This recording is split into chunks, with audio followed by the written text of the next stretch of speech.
সুপ্রিয় দর্শক আসসালামু আলাইকুম। সবাই ভালো আছেন এই প্রত্যাশা নিয়ে আজকে চমৎকার একটি রেসিপি আপনাদের সাথে শেয়ার করতে এসেছি।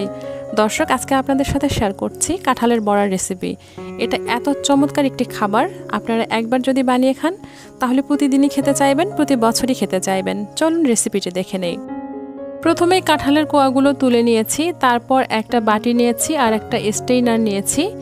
স্টেইনারে আমি কাঁঠালের কোয়া তুলে নিচ্ছি আর এই কাঁঠালের কোয়াগুলো থেকে বিচিটাকে আলাদা করে নিচ্ছি। দর্শক, যে রেসিপিটা আমি আপনাদের সাথে শেয়ার করছি তার জন্য আমার 1 কাপ পরিমাণ কাঁঠালের রস লাগবে। আমি সেটা বুঝেই এখানে কাঁঠালের কোয়া তুলে নিয়ে বিচিগুলো আলাদা করে তারপর এটার থেকে রস ছেঁকে নিচ্ছি। অনেকেই এটা ব্লেন্ডারে করে থাকেন, আমার কাছে মনে হয়েছে ব্লেন্ডারের চেয়ে এই স্টেইনারে ছেঁকে নেওয়াটাই বেটার। তাছাড়া অনেকের কাছে ব্লেন্ডার নাও থাকতে পারে।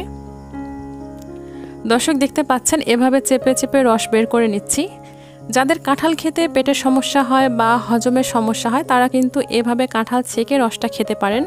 এই ছোবড়াটা যখন ফেলে দেবেন তখন কিন্তু আর আপনাদের পেটের সমস্যা হবার কথা নয়। দর্শক, দেখতে পাচ্ছেন চেপে চেপে আমি রসটা বের করে নিয়েছি আর ছোবড়াটা আলাদা হয়ে গেছে। কাঁঠালের রসটা এখন রেডি হয়ে গিয়েছে। এখানে কিন্তু ঠিক 1 কাপ পরিমাণ হয়েছে। এর মধ্যে এখন অ্যাড করে দিচ্ছি 1/3 কাপ পরিমাণ চিনি। কাঁঠালটা কী রকম মিষ্টি অথবা আপনারা কী পরিমাণ মিষ্টি খেতে পছন্দ করেন সেটা বুঝেই চিনিটা দেবেন। এরপর দিয়ে দিচ্ছি 1/4 কাপ পরিমাণ গুঁড়ো দুধ। তারপর দিয়ে দিচ্ছি 1/3 কাপ পরিমাণ কোরানো নারকেল। এরপর দিয়ে দিচ্ছি 1/4 চা চামচ লবণ।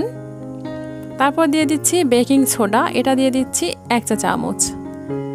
এরপরে এই উপকরণগুলো সবগুলোই হাত দিয়ে ভালো করে মেখে নিচ্ছি। এখানে আমি হ্যান্ড উইস্ক ব্যবহার করিনি, আমার মনে হয়েছে হাত দিয়ে এটা ভালোভাবে মিশ্রিত করা যাবে। দেখতে পাচ্ছেন এই মিশ্রণটা তৈরি করা হয়ে গেছে। এখন এর মধ্যে আমি অ্যাড করে দিচ্ছি 1/2 কাপ পরিমাণ চালের আটা।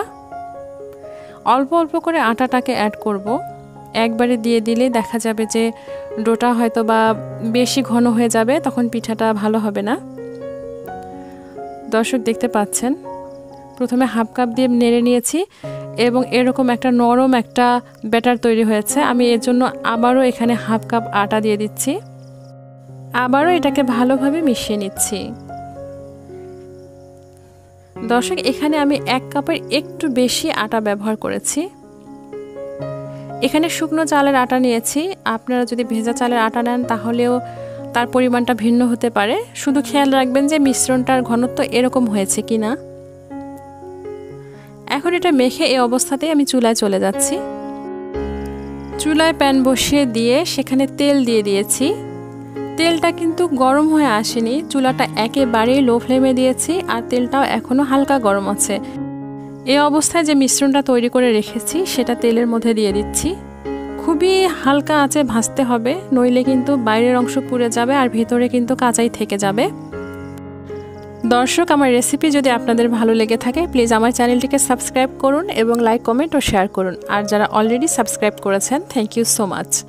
আর যারা ফেসবুক পেজ থেকে ভিডিওটি দেখছেন তারা আমার পেজটি ফলো দিয়ে রাখুন আমার নিয়মিত ভিডিও পেতে। আর যারা অলরেডি ফলো করে রেখেছেন আপনাদেরকে অনেক অনেক ধন্যবাদ। দর্শক, দেখতে পাচ্ছেন এর মধ্যেই কিন্তু একটা সাইড প্রায় ভাজা হয়ে এসেছে, আমি সেটাকে উল্টিয়ে দিচ্ছি। দেখতে এটা অত্যন্ত চমৎকার হয়েছে, দেখেই মনে হচ্ছে যে এখনই খেয়ে ফেলবো। দর্শক, এটাকে উল্টিয়ে পাল্টিয়ে ভেজে নিয়ে তারপর এটাকে তুলে নিচ্ছি। এই বড়া পিঠাটা খুবই নরম হয়েছে আর ভেতরটা একদম কেকের মতোই ফ্লাফি হয়েছে। দর্শক, এভাবে এই বড়াটি বানিয়ে খাওয়ার জন্য আপনাদের কাছে অনুরোধ রইল। আর খেয়ে কতটা ভালো লেগেছে সেটা আমাকে জানাতে কিন্তু একেবারেই ভুলবেন না। আশা করি আমার রেসিপিটি আপনাদের ভালো লেগেছে। আবার আসবো নতুন কোনো রেসিপি নিয়ে ইনশাল্লাহ। সুস্থ থাকুন, নিরাপদে থাকুন। এতক্ষণ সাথে থাকার জন্য ধন্যবাদ। আল্লাহ হাফেজ।